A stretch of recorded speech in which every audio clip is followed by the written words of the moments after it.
Like what we're doing? Support us on Patreon. Hey everybody, and welcome to another edition of Laneside Reviews. And on this episode, no Swedish chef needed. This isn't a bork bork bork. This is the brand new DV8 Pitbull Bark.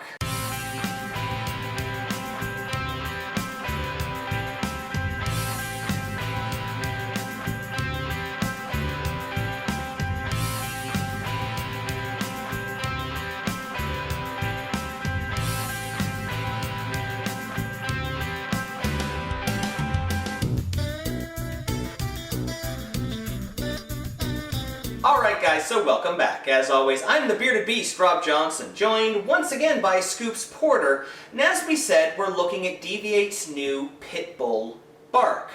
Now, DV8 as a company has shifted its focus more towards bigger, back-end, like really beefy bowling balls. Rip it.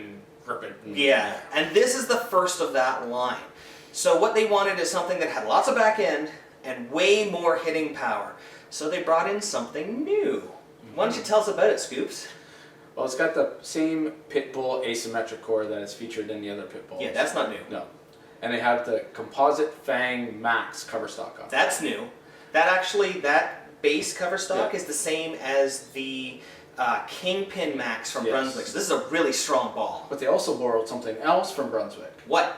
Dynamic core! Woo! This has become the first DV8 ball to feature dynamic core, and hopefully it won't be the last. Yeah, so now they've got a big hooking ball with a ton of hitting power. Yeah. So this is 2 to 3 boards stronger than the last Pitbull that we saw, the Bite, and 2 to 4 more boards hook, and it's all down lane. Yeah.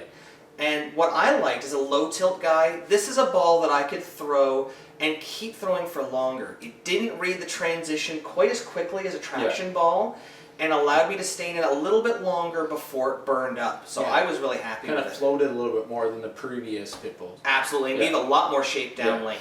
But rather than listening to us talk about it, why don't we take it lane side and see how it stacked up?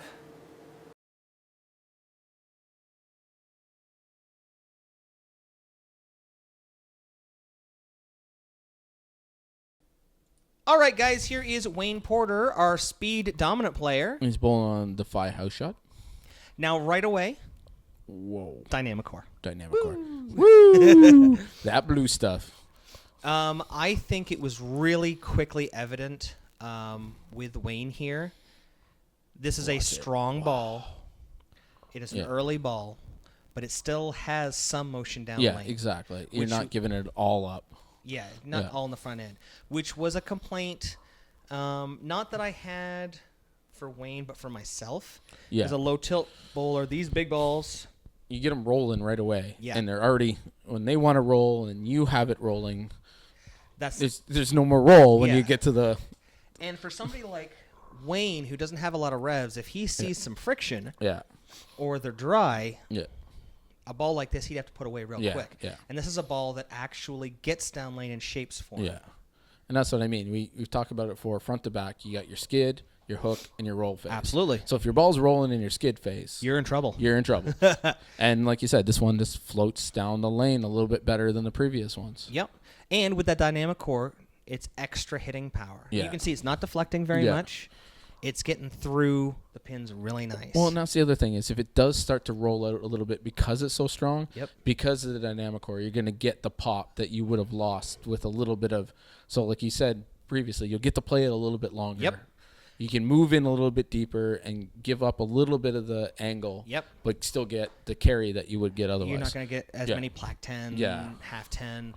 Now, here you are with it.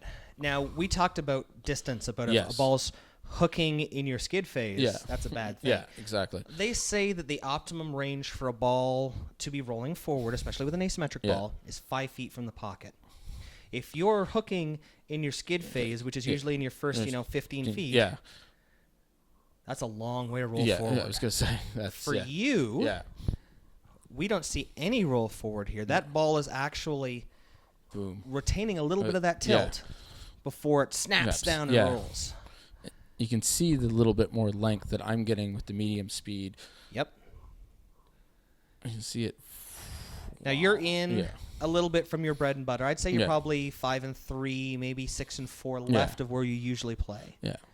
And that's indicative of Yeah, a strong traction strong ball. Yeah, exactly. You can see here, right over there, third arrow. That's 5. yeah. Boom. Yeah. And So I mean, all I'm doing is moving my starting mark into the thicker oil. So. And you saw on that hit there that 6-pin went around the 10 in front. Yeah. That would have been a solid 10 for yeah. you. And the extra carry gave it to you. Now, here I am, and we talked a lot about how this ball is going to shape.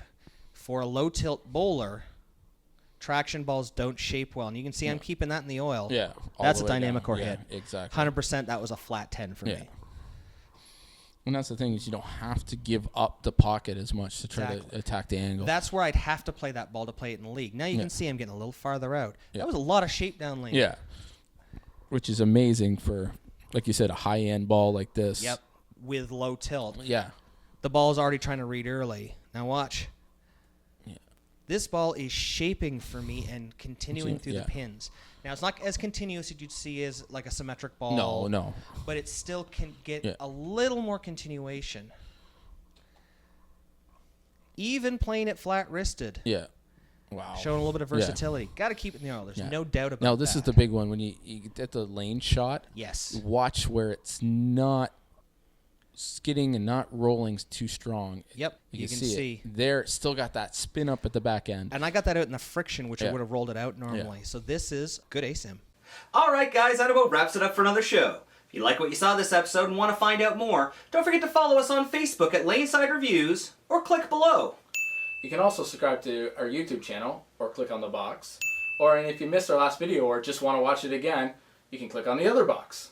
And don't forget you can pick up any of the jerseys you see in our videos by using this coupon code at logoinfusion.com. So until next time, guys, we'll see you laneside.